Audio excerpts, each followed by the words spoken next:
What's that? You want to be scared? Come with me.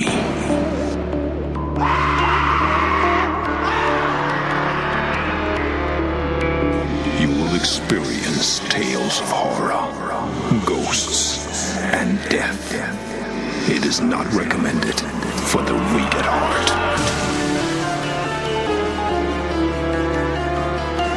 Listen in the dark. It's more fun that way. This is Weekly Spooky. Hello, my friends, and welcome. And this week is very special because, it's very special here in the United States of America. It is Thanksgiving time. Thanksgiving, for those who may not know, is a holiday where you give thanks by eating a whole lot of food. Generally, it involves turkey. Thanksgiving is a special time of year. It's kind of like the warm-up for Christmas time.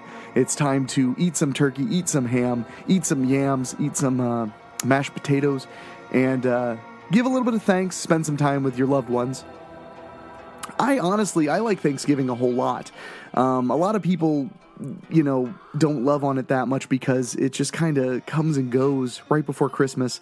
The Christmas music is already playing and Thanksgiving hasn't even happened yet. But me, I like to kick back and watch Planes, Trains, and Automobiles or the movie Dutch or Home for the Holidays and get in the spirit a little bit. And tonight, you're going to learn something about Weekly Spooky, which is I, the man who runs it, love holidays and I love seasonal content. So this, my friends, is going to be the first holiday-themed story since Halloween, obviously, which was our launch. This is a very special, original Weekly Spooky story written by Rachael Redolfi, who is a producer, actress, artist. She literally can do just about anything, and that includes writing pretty damn scary and really twisted short stories. So, without much more ado, I think we're going to get to that. And as always, after the story, I'll hang out and talk a little bit and maybe tell you guys what I am really thankful for this year. But for now, we have a very peculiar family dinner already in progress. Thanksgiving Dinner by Rachael Redolfi, a Weekly Spooky original. Monticello, Indiana. Just an hour and a half from the infamous Gary, and still less than 3 hours from Chicago. It was a small town with a population that barely scratched 5,000 men, women, and children. Most residents grew up together, worked together, went to school together. Hell, most of them even frequented the same 5 churches. That's why, when Sophia got the chance to move, she chose Monticello. Just close enough to home that she could visit her family if she chose to, but usually she chose not to. She loved her family, but they were a thorn in her side. Chicago wasn't quite her speed. There was just too much going on all the time, and she just couldn't cope with all of that. Not anymore. Aside from being constantly high-strung from all the work she had to do for the city, she also found herself increasingly depressed dealing with the less-than-responsible members of her precinct.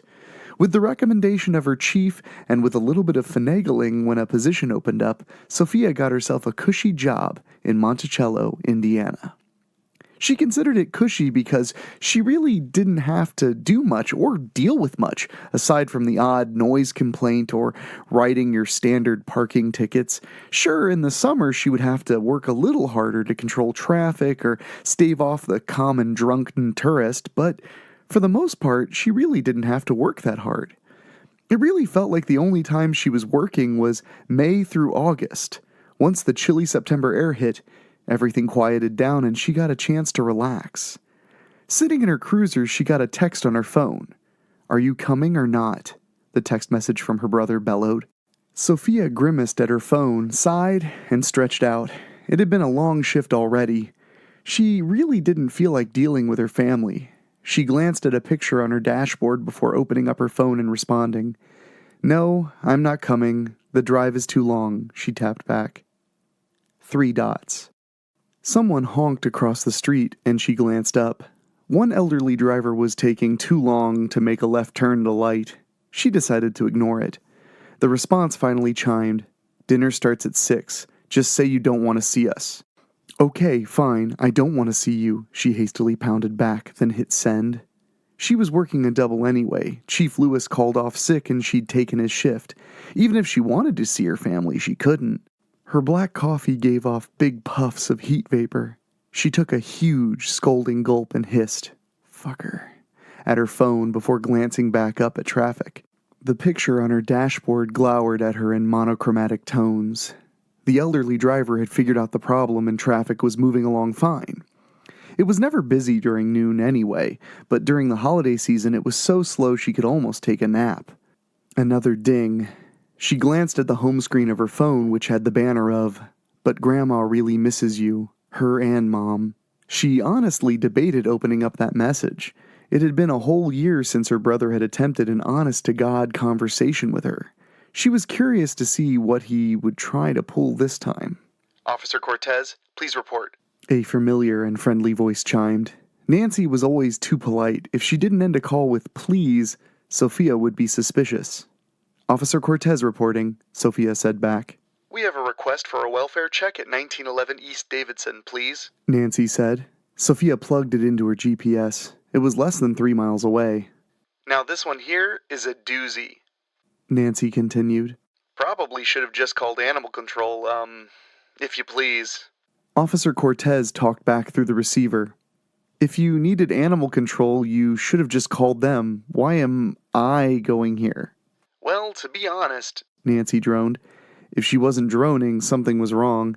"perfectly honest, mind you, the animal isn't of the utmost concern." All right then, so what is? "Norman Roberts. He ain't been in contact with his neighbor and his dog is still outside, if you please. Abigail White called and said he hadn't been seen in over 12 days. Sophia started her car and the engine of her cruiser grumbled to life when she followed the directions on her GPS. "Oh good, you are going. I'll let Chief Lewis know he don't need to go all the way down there," Nancy said. Sophia paused, furrowed her brows, hissed into the radio. "You didn't disturb him, did you?" "Oh, I've been keeping him updated on all activity in the town." Nancy chortled back cheerily. Sophia sighed, pinched her brow at a stop sign and groaned. "Let him know I'm handling it and then just stop, please. He needs his rest." "Oh sure," Nancy chirped. Sophia headed forward and followed the directions on her phone. "I guess chemo ain't easy after all," The dispatcher noted. "No, it's not," Sophia reassured, trying not to look at the picture of her father. Sophia took a turn, waited at a traffic light, and took another sip of her coffee. Well-paved roads gave way to gravel as she headed towards the trailer park. The soy fields were barren and empty. A corpse of oak trees with vibrant orange leaves towered near a fence line, and a few crows glowered at her from their perch on the phone lines. The road was bumpy, and her cruiser had a rough time hopping over all the potholes. Monticello was doing well, but not well enough to buy new SUVs for the police or repave all the roads. And even as well as the city was doing, it still had its rough areas, just like any city around the world. Sophia just counted herself lucky that this particular city didn't have many of the other issues as elsewhere in the country. While driving past a barren grove of trees, her phone chimed again. Another message from her brother, this time insisting, "Dad would want you here." That almost set her off. Feeling the blood pounding hard in her arms and burning the sense of rage in her chest, she paused, took a deep breath, and counted. 1, 2, 3, 4, 5. She released the breath, glanced at the picture of her father in uniform she kept in the car, and scowled, grumbling to herself. "Now he's trying to use you against me." She wouldn't dignify her brother's harassment with a response. She turned a corner at the entrance of the trailer park and followed each left-hand turn until she came to the address she was looking for. An elderly woman, definitely past her 70s, rushed out of a trailer and swarmed Sophia's SUV. "Are you here for Norm?" the woman asked. Sophia nodded, stepped out from the car with hardly a glance at the photo, and considered leaving her phone in the car, but then thought better of it. If this was an emergency, she would want her phone, and if it wasn't, well, It was still set on vibrate and wouldn't disturb her. The woman, Abigail, bombarded Sophia with a tirade of information. "I've been waiting for what seems like forever. It's Thanksgiving now, and Norm promised to have dinner with me. He always promises but rarely keeps them. Almost 2 weeks ago, though, I made him swear on his mama's grave he'd come for Thanksgiving dinner with me, and he ain't said a word." Sophia nodded, took out her notepad, and wrote down any pertinent information she could discern. There was none. "So the last time you spoke to Norman was 12 days ago?" she asked. "Yes, 12 days ago," Abigail confirmed, with a nod. "He'd just got home from a long haul and promised me a visit today." Sophia closed the door of her car with a slam, and immediately a cacophony of barks sounded from behind the trailer. Within a few moments, the entire park was filled with warning howls of dogs. "He does that when anyone comes over," Abigail explained, pointing at the small yard behind the trailer. "He's been chained up this whole time." "For almost 2 weeks?" "Yeah, I just been giving him food and water," Abigail explained, looking rather sheepish. Sophia grimaced before the yelping died down, and only the baying of Norman's hound remained. "Have you tried contacting Norman directly?" she pried. Abigail nodded. "I banged on the door, both front and back, and he ain't said nothin'," she explained. "I called him last week, but it went straight to voicemail." Sophia nodded and glanced over at Norman's trailer. None of the other trailers were in the best of shape, but his was the most worn down. The paint had peeled off of practically every inch. All of the windows had been broken and replaced with plywood. The front door itself was held in place with a patchwork of duct tape and bungee cords. The trailer sat at nearly a 45-degree angle at the left corner because the foundation had settled unevenly. She noted a security camera duct taped just above the front door, and she assumed on instinct there was a twin on the other side of the house. She didn't mention this to Abigail. Officer Cortez took a step forward and asked, "So when was the last time you spoke to him directly?" Abigail's answer finally raised enough alarm that Sophia had to write down the answer. "Just about 3 weeks ago, right before he went on the road." Noting it and raising an eyebrow, Sophia took another step forward, and the dog in the backyard began to growl again. Another noise, like a dog growling but very muffled, caught her ear. Sophia nodded and asked, "Does he travel often?" "Every week," Abigail said, as Sophia took another few steps toward the front door. "He's a trucker." Both nodded. Abigail, finding a sense of urgency, yelled back at the dog, "Hush your face, Hank!" The dog out back whimpered, then shut up, while the near-silent grumbling indoors still continued. The wind picked up and changed direction, and Sophia's nose wrinkled when she caught an acrid, metallic scent. "Been stinking like that for almost a week," Abigail said, seeing her face. "Don't smell good, but it's not a gas leak." "No," Sophia agreed. "Definitely not a gas leak." She took a step up onto the porch, and the dog began barking again. The smell definitely wasn't gas, but it wasn't good. It was bittersweet and smelled of decomposition. It was the smell of death. And she knew it. She'd smelled it before, when her father passed. "And you've tried contacting him directly," Sophia pressed, trying to be heard above the hound, her hand hovering over the doorknob. Abigail nodded. "Every day at 3 p.m. when the mail comes." Sophia nodded. Opening the door, the smell was undeniable. Decomposing flesh was somewhere nearby. Over the howling barks of the dog, she could still hear that growling noise. The door creaked open. The dog whimpered and then fell silent. But the growling continued. "Norman Roberts?" she called into the trailer. No answer. "This is Officer Cortez with Monticello PD?" Still nothing but the faint growling and the hum of a TV. The living room housed an old TV, still running ads. A dilapidated recliner with a bowl of popcorn. Flies buzzed around the bowl, then dispersed as she walked forward. The room itself was sparse. There was furniture, a TV stand, and a TV, a recliner, even a bookshelf, but no books or decorations. No pictures, no posters, not even a loose receipt. Every step she took echoed around that blank room. The growling grew louder, but Sophia couldn't place where it was coming from. First, she searched the room to her right, a bedroom. She walked slightly uphill against the setting foundation, boards creaking underfoot. The bed wasn't a real bed. It lacked a frame and was really only a mattress on the floor. A line, a nylon cord like the kind used to contain a dog, was bolted to the floor near the mattress and extended to the doorframe of the room. No pictures or anything to make the room homey, just the mattress and the cord. The windows were enclosed with boards, nailed from the inside. Hank, the dog, began to whimper when he heard the floorboards creak. Sophia called back to the station. "Nancy, I need you to stay on the line with me." Her eyes followed the cord from the far end of the room to the door she was standing at, and she could still hear Hank's whimpering, now an excited yelping, as well as the constant grumbling.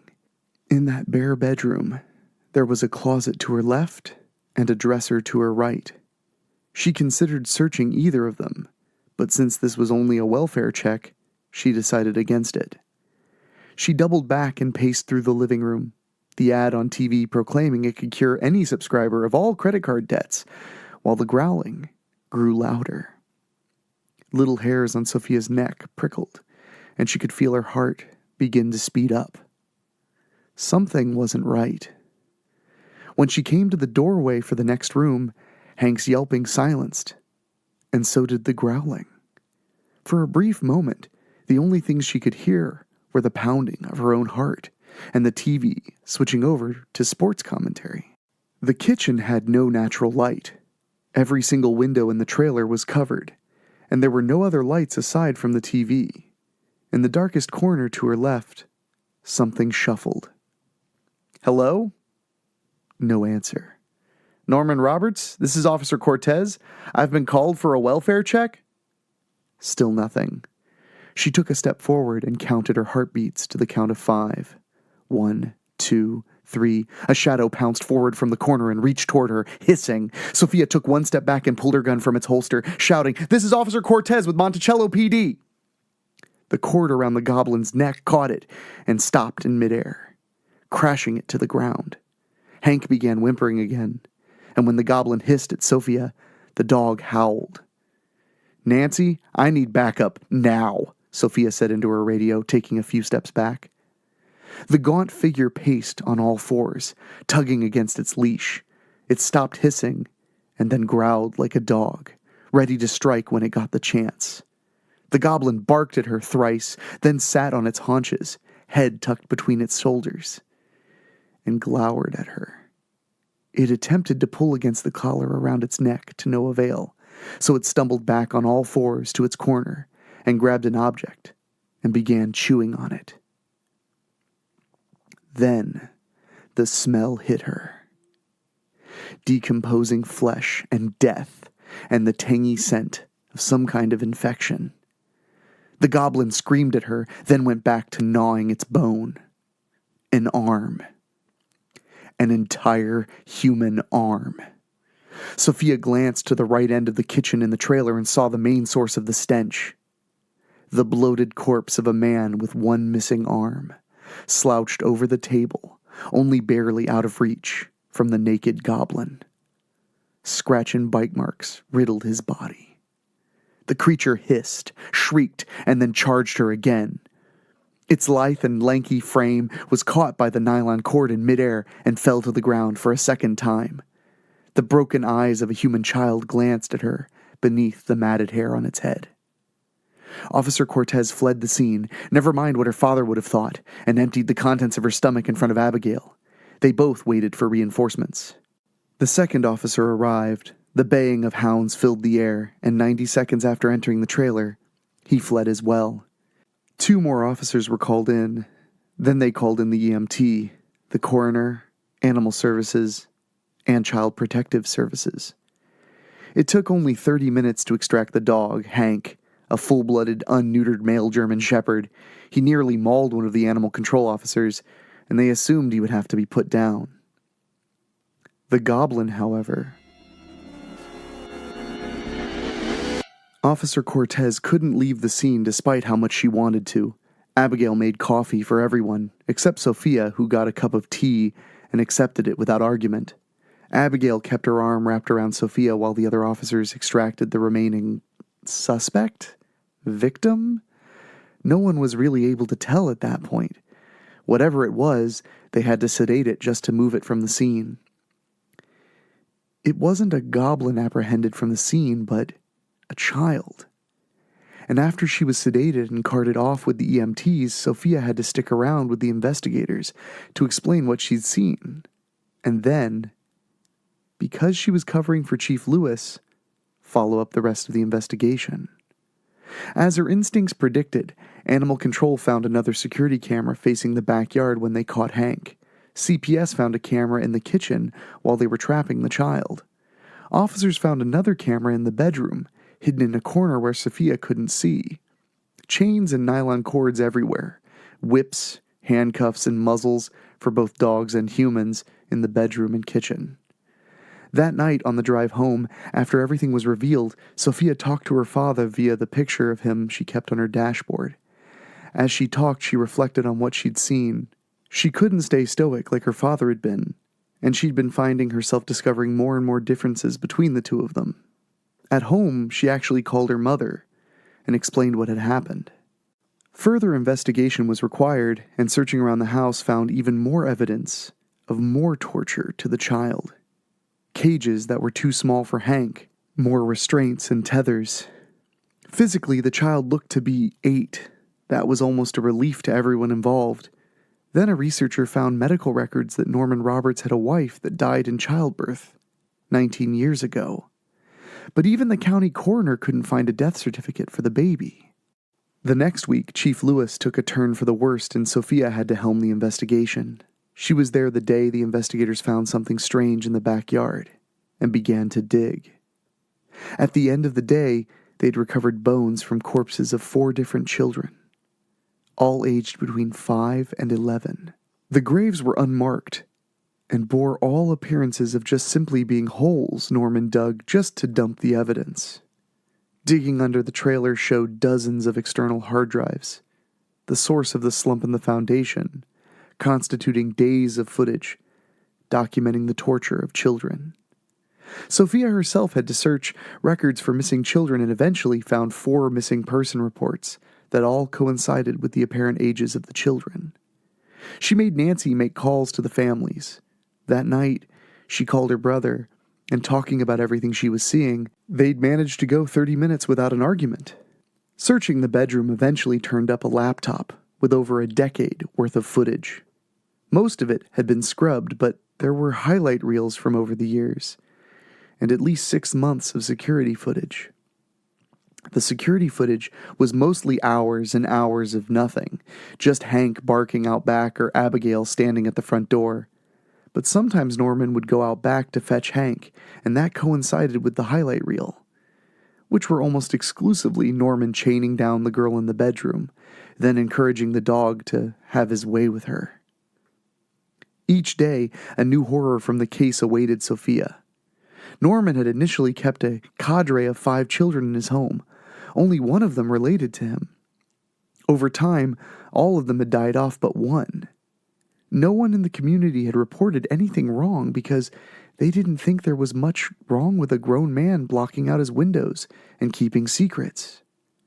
A month later, and Sophia had learned that the remaining child was really Norman Roberts' own progeny, with his wife really dying in childbirth. Shortly after the death of his wife, he had adopted 4 other children and then, Highlander style, chained them up in the house and systematically starved them to see who would survive the longest. Videos showed a marked change in his torture of the children when he acquired Hank. The dog was eventually put down, and normally Sophia would feel kind of bad for an innocent animal getting caught up in crime like this, but after the footage she saw, she couldn't feel bad. Toxicology reports of Norman Roberts showed that when he died, he had a bad heart and had taken too many pills for erectile dysfunction. It was a simple case of trying to make himself too horny when his heart couldn't take it. He died at the kitchen table, and the only thing that had saved his daughter was the fact that his arm was just close enough she was able to rip it off and use it for sustenance before Officer, now Chief, Cortez had arrived.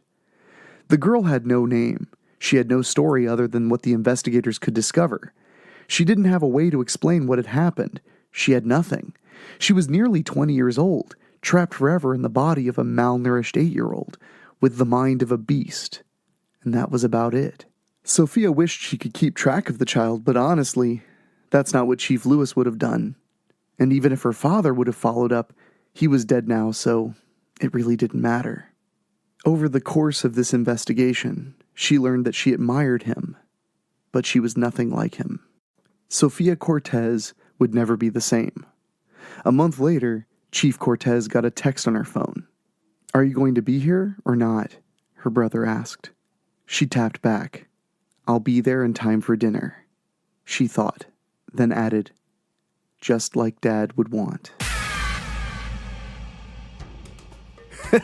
All right, who's hungry? Man, if that wasn't a twisted little tale to whet your appetite, woo! Boy howdy. And, leave it to the first female author that we've read on Weekly Spooky to really deliver some truly heinous holiday mayhem. That was a very creepy, chilling, and disturbing story written by Rachael Redolfi. She is a often collaborator of mine, a good friend of mine. She has been in films. She has produced films. She creates all kinds of art. Highly recommend you give her a Google. There'll be some information in the show notes. But man, oh man, that almost makes me not want to take a bite of twice-baked potatoes tomorrow. Woo! That was a nasty little bit of work. Well done, Rachel. We look forward to reading some more of your Weekly Spooky contributions in the very near future. But real quick, before I get out of here, I just want to say, first of all, I want to say, I hope my reading was okay. I have a stuffy nose and a sore throat because, winter is here. But I'm doing the best I can with what I've got, and that is all that really matters. But I just want to say real quick, before I get the hell out of here, that I am thankful for all of you listening right now because you guys have given me something really fun to do every single week that gives me some goosebumps. Maybe it shares a few with you, and you guys seem to be enjoying it. Our Patreon has grown substantially since Weekly Spooky launched, and I can only imagine that is in part because of you lovely people. So please, if you love the show and you want to keep it going, check out the Patreon. You can find out everything you need to know at weeklyspooky.com. I'm not going to throw a million web addresses at you. And also, we've had a lot of people check out our sponsors. And by sponsors, I mean there's only one sponsor, and it's henflix.com, which is the website that sells the films that I've made. Yes, I'm a filmmaker. That's my day job. And sometimes it's not a fun job. Sometimes it is a fun job. But I've noticed a big influx in orders coming to henflix.com from people who are curious about the movies I make after listening to Weekly Spooky. So I want to say that I am thankful for all of you. I'm thankful for all of the spookies I've been able to spread. I am also very thankful for the wonderful authors that we've gotten to feature in just the first 5 episodes. We've got so much more coming. We've got an original Christmas episode and an original New Year's episode coming right up. But I just want to say thank you. I'm having a lot of fun doing this podcast, and if you want to support it, you can go to Patreon or you can go to henflix.com. Just go to weeklyspooky.com and you can find out more. But also, subscribe. If you're watching this on YouTube, maybe rate it. That would be cool. Give it a thumbs up. I don't know. I'm not good at begging for this kind of validation. So anyway, I'm going to get the hell out of here and let you guys get to, hopefully, your big fat dinners or your big fat plates of leftovers. That is, if you can ever eat again after hearing this goddamn story. So I'm Henrik Kuto, and for my wonderful producing partner, Dan Wilder, who, by the way, I'm very thankful for, and my wonderful pal and talented musician who provides the music for Weekly Spooky, Ray Mattis, who, Ray, get well soon. We are out of here until next time, so thanks a lot, and I'll talk at you later. Thank you for listening. Make sure to find your way back next week. But for now, you're safe. trust me.